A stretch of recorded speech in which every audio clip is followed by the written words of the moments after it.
أعوذ بالله من الشيطان الرجيم بسم الله الرحمن الرحيم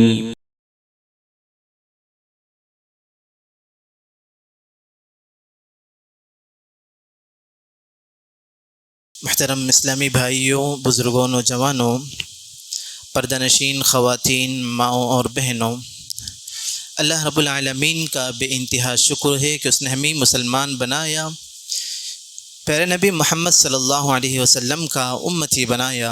نبی صلی اللہ علیہ وسلم پر درود و سلامتی ہو۔ خطبہ مسنونہ کے بعد میں نے آپ کے سامنے 2 آیتیں تلاوت کی۔ تو پہلی آیت اللہ رب العالمین اس کے اندر فرماتا ہے، یا ایھا الذین آمنوا قوا انفسکم واہلیکم نارا، اے ایمان والو تم اپنے آپ کو بھی اور اپنے گھر والوں کو بھی جہنم کے عذاب سے بچاؤ، جہنم کی آگ سے بچاؤ۔ وقودھا الناس والحجارہ، جہنم کی آگ کو کیسے جلائی جائے گی؟ اس کا جو ایندھن رہے گا وہ کیا رہے گا؟ وہ ہے پتھر اور انسان۔ پتھر اور انسانوں کے ذریعے سے اللہ رب العالمین جہنم کی آگ کو بھڑکائے گا۔ علیہا ملائکۃ غلاظ شداد، کہ اس کے اندر بہت ہی سخت قسم کے فرشتے رہیں گے، ڈراؤنے قسم کے فرشتے رہیں گے۔ لا یعصون اللہ ما امرہم، وہ ایسے فرشتے کہ جو بھی اللہ رب العالمین انہیں حکم دیتا ہے اس کی نافرمانی نہیں کرتے۔ وَيَفْعَلُونَ مَا يُؤْمَرُونَ، اللہ جو بھی حکم دیتا ہے فوراً اس کو کر دیتے ہیں۔ کسی کو عذاب دیجئے تو فوراً عذاب دیتے ہیں۔ جو بھی اللہ رب العالمین انہیں حکم دے فرشتوں کو، تو فرشتے بغیر کسی نافرمانی کے اللہ رب العالمین کے حکم کو فوراً بجا لا دیتے ہیں۔ تو دوسری آیت میں نے آپ کے سامنے پڑھی۔ اللہ رب العالمین اس آیت کے اندر فرماتا ہے، اِنَّهُمْ فِتْيَةٌ آمَنُوا بِرَبِّهِمْ وَزِدْنَاهُمْ هُدًى، کہ بے شک وہ نوجوان تھے جنہوں نے اپنے رب پر ایمان لے آیا۔ وَزِدْنَاهُمْ هُدًى، تو ہم نے انہیں ان کی ہدایت میں اضافہ کر دیا، زیادہ کر دیا۔ تو یہ آیت اصحاب کہف، غار والے، ان کے بارے میں اللہ رب العالمین نے آیت نازل کی۔ تو اصحاب کہف وہ لوگ جنہوں نے اپنے حکمران، اپنے حاکم، اپنے بادشاہ سے تنگ آ کر، اپنے اطراف کے لوگوں سے تنگ آ کر، ان کے شرک سے تنگ آ کر اللہ پر ایمان لے آئے۔ اللہ پر ایمان لا کر اپنے ایمان کی حفاظت کے لیے اپنے گاؤں کو چھوڑ کر ایک غار میں جا کر پناہ لیا۔ غار کا مطلب کیا؟ یعنی پہاڑ کے اندر ایک چھوٹا سا سوراخ، ایک بڑا سوراخ، اس کے اندر جا کر یہ لوگ پناہ لیے، وہاں جا کر چھپ گئے اپنے ایمان کی حفاظت کے لیے۔ تو اللہ رب العالمین انہیں کئی 100 سال سلا دیا۔ جب یہ لوگ سو گئے تو اللہ رب العالمین انہیں کئی 100 سال سلا دیا۔ کہنے والوں نے کہا 300 سال، 300 سے زائد سال، اور یہ لوگ 7، 8، جو بھی ان کی تعداد ہے صرف اللہ کو معلوم۔ یہ لوگ کتنے سال سوتے رہے یہ صرف اللہ کو معلوم، اس کی تعداد، اس کی گنتی کسی کو نہیں معلوم۔ پھر جب یہ لوگ اٹھے کئی سو سال سونے کے بعد، جب یہ لوگ اٹھے تو انہوں نے بس یہی سمجھا کہ ہم بس چند گھنٹے سوئے اور اٹھ گئے۔ اور ان کے ساتھ ایک کتا بھی تھا۔ جب کتے کی حالت کو دیکھا کہ صرف کتے کی ہڈی باقی ہے، تو بہرحال ان کے واقعے کی بہت تفصیل ہے۔ اللہ رب العالمین ان کے ذریعے سے بہت سارے معجزات لوگوں کو دکھائے کہ جب یہ لوگ سو رہے تھے، لوگ وہاں سے گزرتے تو اللہ رب العالمین انہیں ایسا دکھاتا کہ یہ لوگ جاگے ہوئے ہیں، سوئے نہیں بلکہ جاگے ہوئے ہیں، حالانکہ وہ لوگ سوئے ہوئے ہیں، تاکہ لوگ انہیں کوئی نقصان نہ پہنچائیں، انہیں تکلیف نہ دے۔ اس لیے وہاں سے جو بھی لوگ گزرتے تھے وہ لوگ ایسا دیکھتے تھے کہ لوگ جاگے ہوئے ہیں، سوئے نہیں ہیں، اور اللہ رب العالمین انہیں ہر طرح کی حفاظت دیا۔ تو اس واقعے کی تفصیل ہے۔ تو اللہ رب العالمین انہی لوگوں کے بارے میں فرمایا کہ لوگ اللہ پر ایمان لے آئے، یہ نوجوان اللہ پر ایمان لے آئے، اپنے ایمان کی حفاظت کے خاطر ساری چیزوں کی قربانی دی، تو اللہ رب العالمین انہیں کیا کیا؟ وزدناہم ہدی، تو ان کے ایمان میں، ان کی ہدایت میں اضافہ کر دیا، زیادہ کر دیا۔ تو نوجوانی کی حالت میں ایمان لے آنا اور ایمان کی بنیاد پر ساری چیزوں کو قربانی دینا، یہ بہت ہی اہم چیز ہے۔ آدمی جب بڑھاپا ہو جاتا ہے اس کی کوئی قدر نہیں ہوتی، معاشرے میں ایک بوڑھے آدمی کی کوئی قدر نہیں ہوتی۔ اسی طرح اگر بچہ ہے تو معاشرے میں اس کی کوئی قدر نہیں، بس بچہ ہے چھوڑ دیں گے کوئی بات نہیں۔ لیکن جب ایک جوان کوئی چیز کو کرتا ہے سارا معاشرہ اس کو دیکھتا ہے کہ کیا کرتا ہے. تو جوانی کی حالت میں لوگ سب لوگوں کا اختلاف کرتے ہوئے ایمان لے آئے اور اپنے ایمان کی حفاظت کی خاطر اپنے گاؤں ساری چیزوں کو قربانی دے کر یہ لوگ اپنے ایمان کی حفاظت کی. تو اسی لیے اللہ رب العالمین قرآن میں ان کی تعریف کی. تو ہمارے ایمان کی حالت بھی یہی ہونا، خصوصاً جوانی کی حالت میں ہمارا ایمان اور بھی مضبوط اور طاقتور ہونا چاہیے کہ ہم اپنے ایمان کی وجہ سے کسی بھی چیز کو قربان کرنے کے لیے تیار ہو جائیں. اور جوانی اس کی بات اللہ رب العالمین بہت زیادہ پسند کرتا ہے اور قبول کرتا ہے. اس حد تک قبول کرتا ہے جوانی کی عبادت کہ قیامت کے دن جب صرف ہولناکی رہے گی، ہر جگہ ایک دردناک منظر رہے گا، ہر جگہ ہولناکی کا منظر رہے گا، سورج قریب رہے گا، لوگ پسینے میں ڈوبے ہوئے ہوں گے اپنے اعمال کے حساب سے، کوئی گھٹنے تک، کوئی ٹخنے تک، کوئی کمر تک، کوئی گردن تک، کوئی مکمل پسینے میں ڈوبا ہوا ہوگا، سورج قریب رہے گا. ایسے وقت میں کوئی سایہ نہیں ہوگا، تو صرف ایک ہی سایہ ہوگا، وہ ہے اللہ رب العالمین کا عرش کا سایہ. تو جو لوگ جوانی میں عبادت کرتے، اللہ رب العالمین کو کثرت سے یاد کرتے، اللہ کا ذکر کرتے، تو اللہ رب العالمین ان کی عبادت کی وجہ سے، ان کے ذکر کی وجہ سے، اللہ کو یاد کرنے کی وجہ سے اللہ انہیں عرش کے سائے میں جگہ دیتا ہے قیامت کے دن. نبی صلی اللہ علیہ وسلم فرماتے ہیں سبعۃ یظلھم اللہ فی ظلہ یوم لا ظل الا ظلہ، کہ 7 لوگوں کو اللہ رب العالمین قیامت کے دن اپنے عرش کے نیچے سائے میں جگہ دے گا جس دن کوئی سایہ نہیں ہوگا. اگر سایہ ہے تو صرف اللہ رب العالمین کا سایہ، اور اللہ کا سایہ ہم اس کو سوچ بھی نہیں سکتے، بتا بھی نہیں سکتے، بول بھی نہیں سکتے. تو اللہ رب العالمین اس سائے کے نیچے جگہ دے گا 7 لوگوں کو. تو ان میں سے ایک آدمی وہ بھی ہے، نبی صلی اللہ علیہ وسلم فرماتے ہیں وَشَابٌ نَشَأَ فِي عِبَادَةِ اللَّهِ، کہ ایک ایسا نوجوان جو اپنی جوانی کو اللہ کی عبادت میں گزار دیا. دیکھیں یہاں نبی صلی اللہ علیہ وسلم کہہ سکتے کہ وہ بچہ جس نے اپنے بچپن کو عبادت کی حالت میں گزار دیا، یا وہ بڑھاپا جس نے اپنے بڑھاپے کی عمر عبادت میں گزار دیا. نہیں، بڑھاپے میں اور بچے میں عبادت کرنا آسان ہوتا ہے جوانی کے مقابلے میں.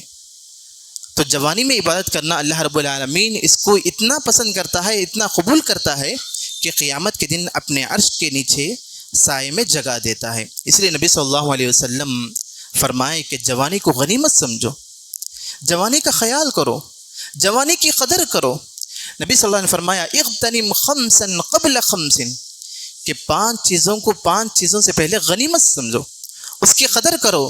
5 چیزوں کی حالت بدلنے سے پہلے تم اس کی قدر کرو. تو اس میں سے نبی صلی اللہ علیہ وسلم ایک چیز فرماتے ہیں وَشَبَابَكَ قَبْلَ حَرْمِكَ، تمہاری جوانی کو تم غنیمت سمجھو، تم اس کی قدر کرو. تمہیں بڑھاپے آنے سے پہلے، تم بوڑھا ہونے سے پہلے تم اپنے جوانی کی قدر کرو. تو جوانی یہ بہت ہی اہم چیز ہے، اس میں انسان جو چاہے کر سکتا ہے، جو بھی کرتا ہے ایسے وقت میں پورا معاشرہ اس جوان آدمی کی طرف دیکھتا ہے. اور اللہ رب العالمین فرماتا ہے اعلموا انما الحیات الدنیا لعب ولہو وزینۃ وتفاخر بینکم وتکاثر فی الاموال والاولاد، کہ اے لوگو جان لو بے شک دنیاوی زندگی یہ تو کھیل کود کا سامان ہے. وزینہ، بس یہاں تو زینت اختیار کرنے کی جگہ ہے. وتفاخر بینکم، آپس میں ایک دوسرے کے اوپر فخر کرنے کی جگہ ہے. وتکاثر فی الاموال والاولاد، اموال میں، اولاد میں، بچوں میں یہاں فخر کرنے کی جگہ ہے. تو اس آیت کے اندر ہمیں یہی بات معلوم ہوتی کہ ہمارے نوجوانوں کی حالت، جو معاشرے کے نوجوان ہیں ان کی حالت بالکل اسی آیت کے مطابق ہے. ان کی زندگی اگر ہم اٹھا کر دیکھیں گے، ان کی زندگی بالکل اسی آیت کے حساب سے ہے. اللہ رب العالمین کہا کہ دنیاوی زندگی کھیل کود تماشا ہے، لیکن آج ہمارے نوجوان ان کی زندگی کیا ہے؟ ہمیشہ کھیل، ہمیشہ تماشا، ہمیشہ مذاق، کوئی زندگی میں سیریسلی نہیں، ہر جگہ مذاق. تو ان کی زندگی ہمیشہ کھیل کود کی طرح بن کر رہ گئی ہے. وزینہ، اور زینت اختیار کرنا، اپنے آپ کو اسمارٹ بنانا، اپنے آپ کو خوبصورت بنا کر پیش کرنا، آج یہ ہمارے نوجوانوں کی حالت ہے. دیکھیں 20 سال سے لے کر 35 سال کے لوگوں کو دیکھیے، 35 سال کے جوانوں کو دیکھیے، سب کے سب اسمارٹ بننے کی فکر میں ہیں کہ ہم دنیا کو، اپنے آپ کو کس طرح اچھا بنا کر دکھائیں. کوئی کس طرح بال رکھتا ہے، اپنے چہرے کو کیسا سنوارتا ہے، کوئی داڑھی کو کس طرح سنوارتا ہے، صرف اس لیے کہ دنیا والے اس کو ایک اچھی خوبصورت شکل والا دیکھیں. تو دنیا میں وہ زینت اختیار کرتا ہے، خوبصورتی اختیار کرتا ہے تاکہ لوگ اس کی تعریف کریں کہ کتنا ہی اچھا انسان ہے، کتنا اسمارٹ انسان ہے۔ اس لیے آج ہمارے نوجوانوں کے بال کو دیکھو، سر کے بال کیسے رہتے ہیں۔ افسوس، یہ مسلمان ہے، یہ سب بولنے کے لیے بھی ہم کو شرم آئے، شیطان شرما جائے ہمارے مسلمان ہونے کو۔ تو ہمارے نوجوانوں کی حالت اس دنیا میں بس زینت اختیار کر رہے ہیں ہمارے نوجوان، اس کے لیے ان کی آخرت برباد ہو جائیں کوئی بات نہیں، اس کے لیے ان کے چہرے سے سنت ختم ہو جائیں کوئی بات نہیں، لیکن دنیا کی زینت کو، دنیا کی خوبصورتی کو اپنا لیں تو یہی ان کے لیے بہت بڑی چیز ہے۔ وَتَفَاخُرٌ بَيْنَكُمْ، آپس میں فخر کرنا، وَتَكَاثُرٌ فِي الْأَمْوَالِ وَالْأَوْلَادِ، مال کے ذریعے سے، دولت کے ذریعے سے، اپنے بچوں کے ذریعے سے، اپنے رشتہ دار کے ذریعے سے، اپنے خاندان کے نام کے ذریعے سے آپس میں ایک دوسرے کے پر فخر کرنا، ایک دوسرے کو بڑا سمجھنا، اپنے آپ کو ایک دوسرے کے مقابلے میں بڑا سمجھنا۔ یہی آج ہمارے نوجوانوں کی حالت ہے کہ ہماری دنیاوی زندگی، ہمارے نوجوان کی دنیاوی زندگی کیا ہے؟ بس کھیل کود، تماشا، مذاق، یہی ساری چیزیں، خوبصورتی بن کر رہنا، اسمارٹ بن کر رہنا، اور اسی طرح ایک دوسرے کو فخر، ایک دوسرے کے اوپر اپنے آپ کو فخر سمجھنا، اپنے آپ کو بڑا بنانا، ایک دوسرے کو حقیر سمجھنا، یہی ہمارے نوجوانوں کی حالت ہے۔ جبکہ اس دنیا میں ہماری حالت کیسے رہنی ہے؟ نبی صلی اللہ علیہ وسلم فرماتے ہیں الدنیا سجن المؤمن وجنت الکافر، کہ دنیا یہ مومن کا قید خانہ ہے، مومن کے لیے یہ دنیا جیل ہے اور کافر کے لیے یہی دنیا جنت ہے۔ لیکن آج ہماری زندگی اٹھا کر دیکھیں، ہم اس دنیا میں کیسے زندگی گزار رہے ہیں؟ گویا ہم جنت کی طرح زندگی گزار رہے ہیں۔ دنیا میں کوئی بھی چیز کرنے کے لیے ہم کس طرح پلان کرتے ہیں، سارا دن ساری رات ہم اسی کے لیے پیچھے پڑ جاتے ہیں کہ ہمارا گھر ایسا ہو، ہمارا بزنس ایسا ہو، ہمارا جاب ایسا ہو، ہمارے بچے ایسے ہو، ہمارے خاندان ایسے ہو، لیکن ہمیں آخرت کی فکر نہیں، ہمیں اللہ کے ذکر کی فکر نہیں، ہماری عبادت کی فکر نہیں، ہمارے ایمان کی فکر نہیں۔ صرف دنیا کو ہم جنت بنانے کے لیے، لیکن ہم آخرت میں جنت بنانے کے لیے تیار نہیں۔ ہماری زندگی، گرچہ کہ ہم اپنے آپ کو بولتے ہیں ہم مسلمان ہیں، ہم مومن ہیں، ہم ایمان والے ہیں، ہم مسلمان ہیں، لیکن ہماری زندگی کہ ہم اس دنیا کو جنت بنا رہے ہیں۔ کوئی بھی چھوٹا کام ہم دنیا کے لیے کریں تو ہم اس کے لیے کتنا پلان بناتے، جبکہ دنیا ختم ہونے والی، یہ دنیا ضائع ہونے والی، یہ دنیا ختم ہونے والی، فنا ہونے والی دنیا، جبکہ ہم کو آخرت میں ہمیشہ رہنا ہے، اس کے لیے ہم کوئی فکر نہیں کرتے۔ تو دنیا ہمارے لیے جیل ہے۔ کیا کوئی آدمی جیل میں رہ کر وہاں خوشی کی زندگی گزار سکتا؟ اس کے سامنے ساری چیزیں آ جائیں، ساری سہولت آ جائیں، کیا وہ خوشی سے رہ سکتا؟ اچھے اچھے کھانے آ جائیں، کیا وہ خوشی سے کھا سکتا؟ نہیں۔ تو یہ دنیا بھی ہمارے لیے ایسے ہی ہے کہ اس دنیا میں ہمارے سامنے ساری سہولتیں آئیں گی، ساری اچھی چیزیں آئیں گی، لیکن ہم ان اچھی چیزوں کو آزمائش سمجھ کر استعمال کرنا۔ اللہ رب العالمین ہمیں اس میں آزما رہا ہے، ان نعمتوں کے بارے میں اللہ رب العالمین ہمیں قیامت میں پوچھے گا۔ یہ چیز ہمارے اندر نہیں ہے، یہ چیز ہونی ہے تو دنیا ہمارے حق میں جیل ہے، قید خانہ ہے، اور کافروں کے لیے ہی جنت ہے۔ کیوں؟ کافر ان کا آخرت میں ٹھکانہ کیا ہے؟ جہنم ہے۔ اس لیے ہم اس دنیا کو قید خانے کے طور پر، جیل کے طور پر استعمال کریں، نہ کہ ہم اس دنیا کو جنت بنائیں۔ تو ہماری دنیا معمولی ہونی ہے، ہم اس دنیا میں سور کر رہنا، جنت بنا کر رہنا ایسے ہمارے لیے ضروری نہیں۔ اللہ رب العالمین فرماتا ہے یا ایھا الناس ان وعد اللہ حق فلا تغرنکم الحیاۃ الدنیا ولا یغرنکم باللہ الغرور۔ اے لوگوں، بے شک اللہ رب العالمین کا جو بھی وعدہ ہے وہ سب حق ہے۔ جہنم کا وعدہ، جنت کا وعدہ، قیامت کا وعدہ، اللہ کے عذاب کا وعدہ، اللہ کی نعمتوں کا وعدہ، یہ سارا وعدہ اللہ رب العالمین کا کیا؟ بالکل حق ہے، بالکل سچ ہے۔ فلا تغرنکم الحیاۃ الدنیا، تمہیں تمہاری دنیاوی زندگی دھوکے میں نہ دے، تمہاری یہ زندگی، تمہاری دنیاوی زندگی اللہ سے دھوکے میں نہ رکھے۔ اس کے بعد اللہ رب العالمین فرماتا ہے ان وعد اللہ حق فلا تغرنکم الحیاۃ الدنیا ولا یغرنکم باللہ الغرور ان الشیطان لکم عدو، بے شک شیطان تمہارا دشمن ہے، فاتخذوہ عدوا، تم اس کو دشمن بنا کر رکھو۔ تو ان دو آیتوں کے اندر ہمیں یہی بات معلوم ہوتی ہے کہ اللہ رب العالمین کا سارا وعدہ بالکل حق ہے، بالکل سچ ہے، لیکن ہم کس کے جال میں پھنس جاتے ہیں؟ اللہ رب العالمین فوراً فرماتا ہے ان الشیطان لکم عدو، بے شک شیطان تمہارا دشمن ہے، تم اس کو دشمن بنا کر رکھو، فاتخذوہ عدوا، تم اس کو دشمن بنا کر رکھو۔ شیطان کیا کرتا ہے؟ انما یدعو حزبہ، شیطان اپنے لوگوں کو بلاتا ہے، خواہشات کی طرف بلاتا ہے، دنیا کی طرف بلاتا ہے۔ کیوں؟ لیکونوا من اصحاب السعیر، تاکہ قیامت کے دن وہ بھی ان لوگوں کے ساتھ جہنمی بن جائیں۔ شیطان کے ساتھ یہ لوگ بھی جہنمی بن جائیں، اسی لیے وہ لوگوں کو دعوت دیتا ہے خواہشات کی طرف، مال و دولت کی طرف، دنیا کی آسانیاں کی طرف۔ تو شیطان کو ہم دشمن بنا کر رکھنا چاہیے، شیطان کو کبھی بھی دوست نہیں بنانا۔ ہم دنیا میں بھٹکتے کیوں؟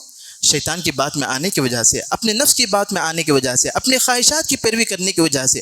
اگر ہم دین کی پیروی کرتے، اگر ہم ایمان پر ثابت قدم رہتے، تو یہ ہمارے لیے دنیا آزمائش کی جگہ نہیں ہوتی، بلکہ ہمارے لیے دنیا آخرت بنانے کی جگہ ہوتی۔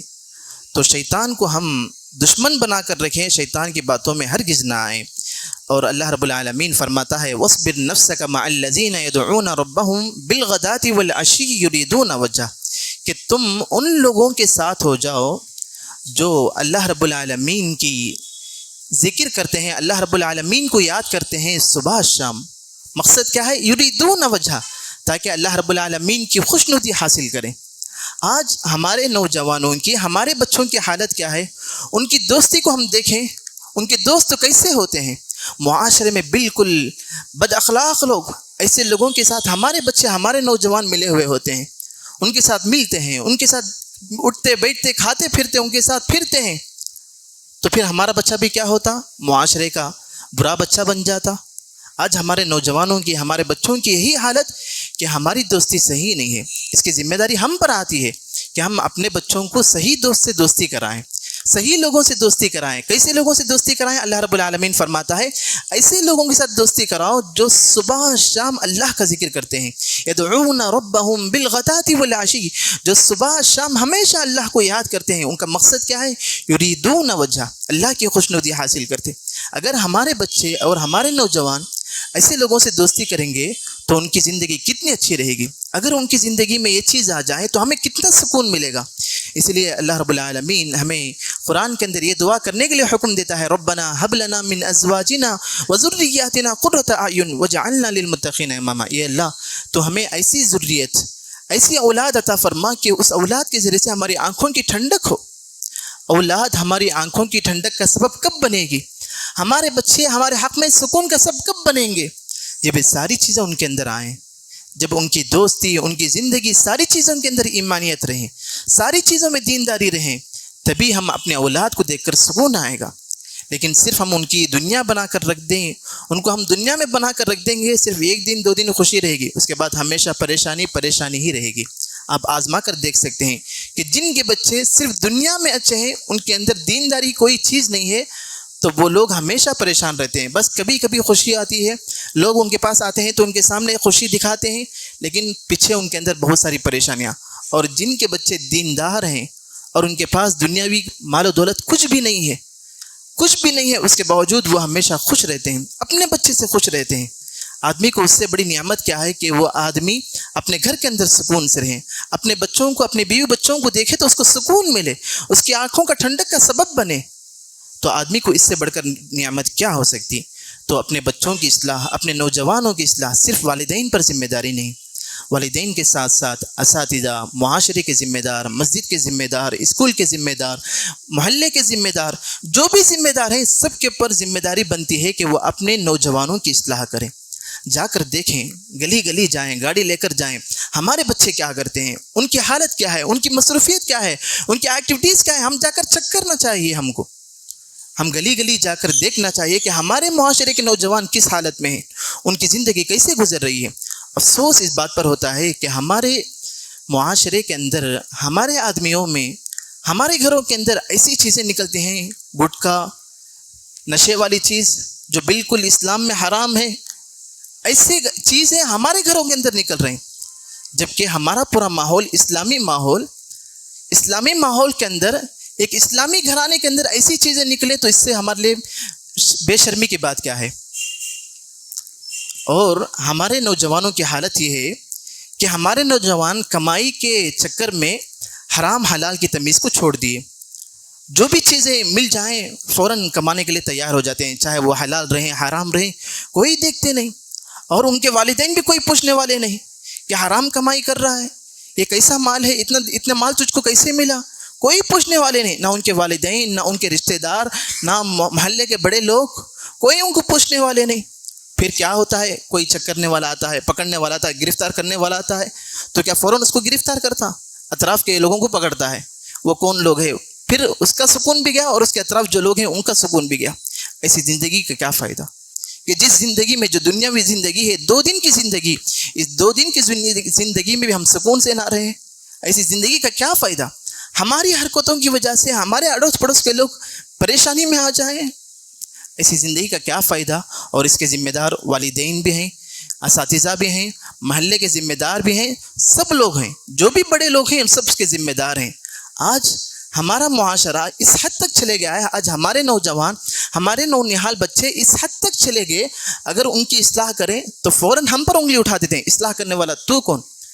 بچے تھے کہ بات تو ٹھیک ہے، لیکن ان کے والدین بھی ساتھ میں آ جاتے ہیں، میرے بچے کی اصلاح کرنے والا تو کون؟ تو پھر بچے کی اصلاح کب ہوگی؟ معاشرے کی اصلاح کب ہوگی؟ اس معاشرے میں سکون کب آئے گا؟ امن کب آئے گا؟ یہ معاشرہ اچھا معاشرہ کرو کب بولا جائے گا؟ آج ہماری حالت یہی ہے۔ ایک ہمارے ہی گاؤں کا ایک واقعہ کہ اس بچے کو اصلاح کرنے کی وجہ سے، کچھ بولنے کی وجہ سے، وہ بچہ کیا کرتا ہے، بات کے دن ان کی دکان کے باہر جو مٹا رہتا ہے وہ مٹے کو جلا دیتا ہے۔ آج ہمارے بچے اس حد تک چلے گئے کہ ان کو کچھ بولنا نہیں۔ کیوں؟ اس کی اصل وجہ یہی کہ ہم ان کو دین سے دور کر دیے، صرف دنیا کی خواہش دلا کر ہم ان کو دین سے دور کر دیے۔ ان کو اگر دین کی بات بتائی جائے تو وہ لوگ برا سمجھتے ہیں۔ کس حد تک برا؟ ان کو ہم ٹارگٹ کر کے بتانے کے بجائے ایک ایسی چیز بتاتے ہیں جو ان کے اندر برائی ہے، تو وہ سمجھتے ہیں کہ وہ مجھے بتا رہے ہیں، اب میں ان کو کچھ نقصان پہنچانا۔ اس حد تک ہمارے بچے چلے گئے ہیں، تو اس کے ذمہ دار والدین ہیں۔ تو ہم سب کو چاہیے کہ اپنے بچوں کی اصلاح کریں۔ معاشرے میں اگر برائی نظر آتی ہے تو فوراً ہم کو روکنا چاہیے۔ معاشرے کے جو بڑے لوگ ہیں، جو عمر رسیدہ لوگ ہیں، یہ لوگ اگر آگے بڑھ کر روکتے ہیں تو وہ روکنے سے فوراً رک جائیں گے، ان کے خلاف فوراً ایکشن نہیں لیں گے، اور والدین بھی سمجھ جائیں گے۔ لیکن ایسے ویسے لوگ اگر روکیں گے تو ان کے خلاف لڑنے آ جائیں گے۔ اس لیے معاشرے کے جو بڑے لوگ ہیں، جو عمر رسیدہ لوگ ہیں، وہ معاشرے میں کبھی بھی برائی دیکھیں تو فوراً روکنا چاہیے، فوراً وہاں جا کر روکنا چاہیے، تبھی معاشرے میں برائی ختم ہوگی۔ جیسے اگر بے پردگی آپ دیکھیں تو فوراً وہاں بتا دینا کہ پردہ کر کے جاؤ، ماں بچی ہے یا پھر کوئی بھی عورت ہے پردے کے بغیر جا رہی ہے، چہرہ کھلا رکھ کر جا رہی ہے، تو فوراً ہم کو روکنا چاہیے، چہرہ بند کر کے جاؤ۔ اگر عورتیں گلیوں میں بات کر کے جا رہے ہیں، آواز سے بات کرتے ہوئے جا رہے ہیں، فوراً ہم کو روکنا چاہیے، آواز کم کرو، خاموشی کے ساتھ جاؤ، ادب کے ساتھ جاؤ۔ یا پھر ہمارے بچے ایسے ویسے بال رکھ کر گھومتے ہیں، ان کا لباس بالکل تنگ ہے یا پھر ایسا ویسا غیر اسلامی لباس ہے، تو فوراً ہم کو روکنا چاہیے، تبھی اس معاشرے میں اصلاح ہوگی۔ ورنہ آج آپ لوگ سب دیکھتے ہیں، سب کو معلوم ہے کہ ہمارا یہ ماحول جو اسلامی ماحول تھا، بالکل اتنا اچھا ماحول تھا کہ یہاں سب کو اسلام کا طرز دکھتا تھا، ہر جگہ اسلام کی چیزیں دکھتی تھی۔ لیکن آج ویسا نہیں ہے، ہمارے بچوں کے سر سے ٹوپی نکل گئی، فیشن کے نام پہ ہمارے سر کے بچوں سے ٹوپی نکل گئی۔ کم از کم ٹوپی پہنے تھی بچہ 2-3 گناہ سے بچ کر رہتا۔ آج جو بھی اسلامی لباس ہے وہ ساری چیزیں ہمارے اندر ختم ہو گئی۔ اگر کوئی آدمی داڑھی رکھا ہوا ہے، داڑھی رکھ کر وہ برا کام کر سکتا گلی میں رہ کر؟ نہیں۔ تو داڑھی رکھنا، یہ ٹوپی پہننا جو نبی صلی اللہ علیہ وسلم کی سنت ہے، اگر ہم ان چیزوں کو اپنائیں گے خود بخود برائی سے دور رہیں گے۔ بغیر داڑھی رکھے آدمی جو برائی کرتا ہے، گلی میں کھڑے ہو کر سب کے سامنے گالی دے سکتا ہے، لیکن داڑھی رکھنے والا وہ گالی نہیں دے سکتا۔ تو داڑھی رکھنے سے معاشرے کے اندر جو بھی سنت ہو، ساری سنتوں پر اگر ہم عمل کریں گے تو ہمارا معاشرہ بالکل صاف معاشرہ رہے گا، اچھا معاشرہ رہے گا، نیک معاشرہ رہے گا، نیک ماحول رہے گا، لوگ ہماری تعریف کریں گے۔ تو اس لیے اللہ نے کہا یا ایھا الذین آمنوا قوا انفسکم واہلیکم نارا، اے ایمان والو تم اپنے آپ کو بھی بچاؤ اور اپنے گھر والوں کو بھی بچاؤ جہنم کے عذاب سے۔ کیوں؟ جہنم میں کس کو رکھ کر جلایا جائے گا؟ چولہا ہم لکڑی رکھ کر جلاتے ہیں، چولہے کو ہم لکڑی رکھ کر جلاتے ہیں، گیس کے ذریعے سے جلاتے ہیں، لیکن جہنم کو کیسے جلایا جائے گا؟ انسانوں کے ذریعے سے جلایا جائے گا۔ جہنم کی آگ کو کیسے بھڑکایا جائے گا؟ انسانوں کے ذریعے سے، پتھر کے ذریعے سے۔ اور اس کے اندر فرشتے کیسے رہیں گے؟ کوئی رحم والے فرشتے نہیں رہیں گے، بالکل سخت مزاج کے فرشتے رہیں گے۔ اللہ انہیں جو بھی حکم دے فوراً کرنے کے لیے تیار ہو جائیں گے۔ ایسے میں ان فرشتوں کے سامنے رحم کی بھیک مانگے تو کوئی فائدہ نہیں ہوگا۔ تو اپنے بچوں کی اصلاح کرو۔ وَأْمُرْ أَهْلَكَ بِالصَّلَاةِ وَاصْطَبِرْ عَلَيْهَا لَا نَسْأَلُكَ رِزْقًا نَحْنُ نَرْزُقُكَ۔ اللہ رب العالمین ہمیں یہی حکم دیتا ہے کہ اپنے آپ کو بھی اور اپنے گھر والوں کو یہی حکم دو نماز کا، وَاصْطَبِرْ عَلَيْهَا، اور اس پر ثابت قدم رہنے کا حکم دیتا ہے۔ لَا نَسْأَلُكَ رِزْقًا، مجھ سے روزی کا سوال نہ کرو، نحن نرزقک، میں خود تمہیں روزی دیتا ہوں۔ آج ہمارا معاملہ کیا ہے؟ ہم دینداری پیدا کرنے کے بجائے صرف دنیا داری پیدا کر رہے ہیں۔ ہم اپنے بچوں کو دینداری سکھانے کے بجائے صرف دنیا داری سکھا رہے ہیں، کیسے کمائیں، کیسے لوگوں کو ٹھکائیں، اپنے آپ کو کیسے بڑے بنائیں، لیکن دین کے معاملے میں ہم اپنے بچوں کو نہیں سکھاتے۔ کبھی ہم نے سکھایا اللہ کون ہے، کبھی ہم نے اپنے گھروں میں اپنے بچوں کو بٹھا کر قرآن پڑھایا؟ کبھی دین کی باتیں بتائی؟ السلام علیکم بول کر گھر کے اندر آنا ہے، یا چھینک آیا الحمدللہ، پھر جواب میں یرحمک اللہ یہدیکم اللہ، یہ ساری چیزیں ہم اپنے گھروں میں عمل کرتے ہیں؟ نہیں، بلکہ یہ سب چھوٹی چھوٹی چیزیں ہیں. یہ ساری چیزیں ہمارے گھروں کے اندر سے ختم ہو گئی، صرف دنیا داری آ گئی. جبکہ اللہ رب العالمین کہتا ہے دنیا داری تم کو پوچھنے کی ضرورت نہیں، دنیا میں خود تم کو دیتا ہوں. تم کو کیا کرنا ہے؟ نماز کی پابندی کرنا ہے اور اس پر ثابت قدم رہنا ہے. اسی لیے اللہ رب العالمین نے ایک اور جگہ فرمایا وَلَا تَقْتُلُوا أَوْلَادَكُمْ خَشْيَةَ إِمْلَاقٍ نَحْنُ نَرْزُقُهُمْ وَإِيَّاكُمْ. اپنے بچوں کو فخر و فاخر کی وجہ سے، فقیری کی وجہ سے قتل نہ کرو. نحن نرزقکم، میں تمہیں بھی رزق دیتا ہوں اور انہیں بھی رزق دیتا ہوں. تو رزق کا معاملہ ہم کیا کرتے ہیں؟ ہمیشہ رزق کے پیچھے جاتے ہیں، روزی کے پیچھے جاتے ہیں، دنیا کے پیچھے جاتے ہیں. جبکہ اللہ رب العالمین کہتا ہے تم کو دنیا کے پیچھے جانے کی ضرورت نہیں، رزق کے پیچھے جانے کی ضرورت نہیں. رزق خود بخود میں تمہارے پاس لاؤں گا، دنیا کو خود بخود تمہارے پاس لاؤں گا. تم کو کہاں جانا ہے؟ دین کی طرف جانا ہے، اللہ کی طرف جانا ہے، رسول کی طرف جانا ہے، ایمان کی طرف جانا ہے. بقیہ دنیا ہے وہ اللہ کے ہاتھ میں، اللہ رب العالمین خود ہمارے پاؤں میں لا کر ڈال دے گا. اور اسی لیے لقمان علیہ السلام بھی اپنے بچے کو سب سے پہلے کیا حکم دیے؟ یا بنی اقم الصلاۃ وامر بالمعروف وانہی عن المنکر واصبر علی ما اصابک. اے میرے بچے نماز قائم کر. صرف نماز پڑھ نہیں کہا بلکہ نماز قائم کر، نیکی کا حکم دے، برائی سے روک، اور اس معاملے میں کوئی تکلیف آئے تو اس پر صبر کر. آج ہمارے والدین ایسے ہیں کہ اپنے بچوں کو حکم دے نماز قائم کر، لوگوں میں جا کر بھلائی کا حکم دے، برائی سے روک، یہ کام کرتے وقت اگر تجھے کوئی تکلیف پہنچتی ہے تو اس پر تو صبر کر. آج ہمارے والدین ایسا حکم دینے والے ہیں. اگر حکم دینے والے بھی ہیں تو ہمارے بچے آج ایسے ہیں کہ ان کو یہ حکم دیا جائے بس وہ یہ کہیں گے میں نماز پڑھتا ہوں، یہ میرے لیے بہت زیادہ ہے، میں دوسروں کی فکر کیوں کروں، مجھے ان کے بارے میں کیا فکر. جبکہ اللہ رب العالمین ہمیں کیا کہا؟ کنتم خیر امہ اخرجت للناس تأمرون بالمعروف وتنہون عن المنکر.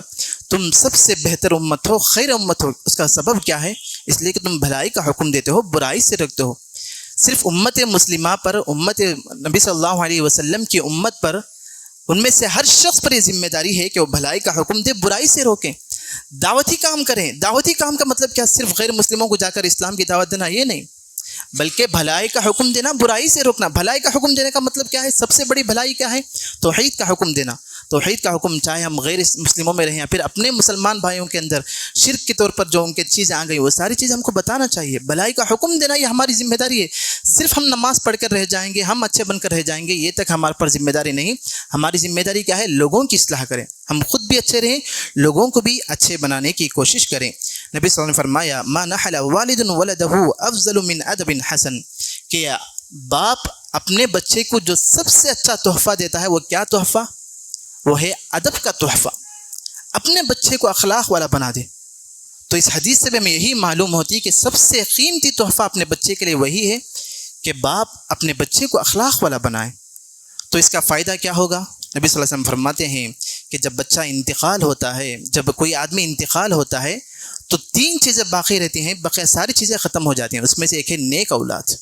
اگر ہم انتقال ہو جائیں والدین کے طور پر، ہمارے بچے ہمارے بعد دعا کریں ولد صالح يدعو له، ایک نیک اولاد جو ہمارے حق میں دعا کریں، تو اس سے بڑی خوش نصیبی کی بات کیا ہے؟ لیکن ہمارا معاملہ کیا ہے کہ ہم بچے کی صرف دنیا بناتے، دنیا بنانے کے باوجود بھی بچے کی تربیت ایسا کرتے کہ ہم اس کی دنیا اتنا کچھ بنانے کے باوجود بھی بچہ ہمارے جانے کے بعد ہم پر گالیاں دیتا، ہم پر کوستا، ہمیں برا بلا کہتا کہ ہمارے باپ بس ایسا ہی کہ اگر اس طرح کرتے تو اتنا اچھا ہوتا، اور بھی چیزیں مل جاتی.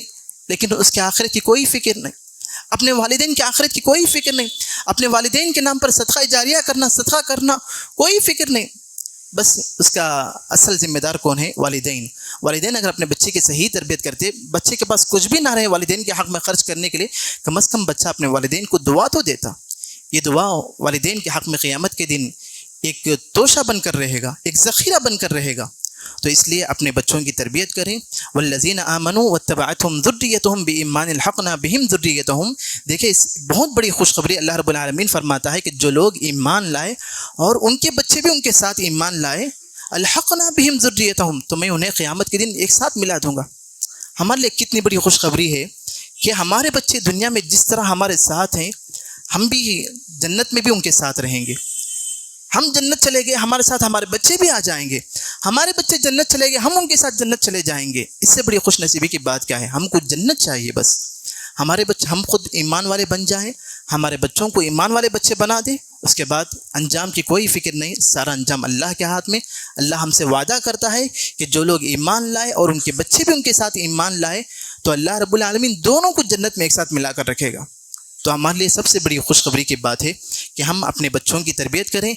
جیسا کہ میں نے کہا کہ صرف والدین کی ذمہ داری نہیں بلکہ اساتذہ کی ذمہ داری، علماء کی ذمہ داری، معاشرے کے جو بھی ذمہ دار لوگ ہیں، مسجد کے ذمہ دار لوگ، محلے کے ذمہ دار لوگ، معاشرے کے ذمہ دار لوگ جو بھی ہیں، ان سب پر ذمہ داری بنتی ہے کہ اپنے نونہال بچوں کو دیکھیں، ان کے اخلاق کو دیکھیں، ان کے کردار کو دیکھیں، اپنے جوانوں کو جا کر دیکھیں، صرف مسجد میں نہیں بلکہ گھوم گھوم کر جا کر دیکھیں ان کے اخلاق کیسے ہیں، ان کی عادتیں کیسی ہیں۔ اگر نہیں تو ان کو مسجد سے جوڑیں۔ مسجد سے جوڑنے کا طریقہ کیا ہے؟ صرف نماز کو بلائیں نہیں، کوئی پروگرام رکھیں، ان کے لیے کوئی دعوت کا انتظام کریں، ان کو جیسی ضرورت ہے وہ ضرورت کے حساب سے ہم پروگرام رکھ کر ہم ان کی اصلاح تھوڑا تھوڑا کرتے جائیں۔ ہم فوراً سختی میں آ جائیں ایسا نہیں ہوگا، بچہ اس سے اور بھی بگڑ جائے گا۔ پروگرام رکھنا چاہیے۔ بچہ اگر گھومنے پھرنے کے اگر ایسے سوچ کے ہیں تو پھر ہم کو کیا کرنا ہے؟ گھومنے پھرنے کے لیے ایک جگہ جانا چاہیے، وہاں جا کر ان کے ساتھ کھیلنا کھانا، اس کے بعد 1 گھنٹہ انہیں نصیحت کرنا۔ اس طرح بچے کیا ہوں گے؟ مسجد سے جڑیں گے۔ مسجد سے جب تک بچے اور ہمارے نوجوان نہیں جڑیں گے تب تک ہمارے بچے اور ہمارے نوجوان نیک بچے اور نیک نوجوان نہیں بنیں گے۔ جب ہمارے بچے اور ہمارے نوجوان نیک نہیں بنیں گے تو صرف ہماری نسل ہی ایسی نسل، ہمارے بعد والی نسل سب کے سب صرف مسلمان نام کے رہ جائیں گے، ان کے اندر نماز کے نام کی کوئی چیز نہیں رہے گی، دین کے نام کی کوئی چیز نہیں رہے گی۔ پھر یہ مسجدیں وہ بھی حفاظت میں نہیں رہے گی، ہم خود بھی محافظ نہیں رہیں گے، ساری چیزیں ہم سے چھین لی جائے گی۔ آج انڈیا کے اندر یہی ماحول بنتا جا رہا ہے، اس لیے ہم کو ضرورت ہے کہ ہم اپنے بچوں کی اصلاح کریں۔ نبی صلی اللہ علیہ وسلم نے فرمایا کلکم راعٍ وکلکم مسئول عن رعیتہ، تم میں سے ہر کوئی ذمہ دار ہے، ہر ذمہ دار لوگوں سے ان کی ذمہ داری کے تعلق سے اللہ رب العالمین پوچھے گا۔ والاب راع فی اہل بیتہ، اور باپ اپنے گھر کا ذمہ دار ہوتا ہے، ومسئول عن رعیتہ، اپنے گھر والوں کے بارے میں اللہ رب العالمین ان سے پوچھے گا۔ اور محلے کے ذمہ دار اپنے محلے کے لوگوں کے ذمہ دار ہوتے ہیں، اللہ رب العالمین ان سے قیامت کے دن محلے کے لوگوں کے بارے میں پوچھے گا۔ تو بہرحال ہم سب ذمہ دار لوگ ہیں۔ اللہ رب العالمین ہم سب کو ذمہ داری دے کر ہے کہ ہم اپنے اطراف کے لوگوں کو، اپنے ماتحت لوگوں کو ان کی اصلاح کریں، ان کا خیال کریں، ان کے دین کے معاملے میں سوچیں، ہر طرح کی فکر کریں۔ دینداری یہ ہمارے لیے بہت ضروری ہے۔ دنیا بھی ہونا نہیں کرنا نہیں، لیکن دنیا اس حد تک نہیں بڑھ جانا کہ اس سے ہمارے دین ختم ہو جائیں، ہمارا سکون ختم ہو جائیں، ہماری آخرت برباد ہو جائیں اور ہم جنت سے محروم ہو جائیں۔ ایسی دنیا نہیں چاہیے، بلکہ اللہ رب العالمین نے کہا ربنا آتنا فی الدنیا حسنہ وفی الآخرۃ حسنہ وقنا عذاب النار۔ اے اللہ دنیاوی زندگی میں بھی اور آخرت میں زندگی تو ہمیں بھلائی عطا فرما، یعنی ہم دنیا میں بھی اچھا رہیں اور آخرت میں بھی اچھا رہیں، اور اللہ رب العالمین تو ہمیں جہنم کے عذاب سے بچا۔ تو دعا ہے اللہ رب العالمین سے اللہ تعالیٰ ہم تمام کو سب سے پہلے اچھے بننے اور ہمارے اطراف جتنے بھی لوگ ہیں ان کو اچھا بنانے، خصوصاً اپنے نونہال بچے، اپنے جوان، ان کی اصلاح کرنے کے اللہ رب العالمین ہمیں توفیق عطا فرمائے، طاقت عطا فرمائے۔ آمین۔ الحمدللہ رب العالمین۔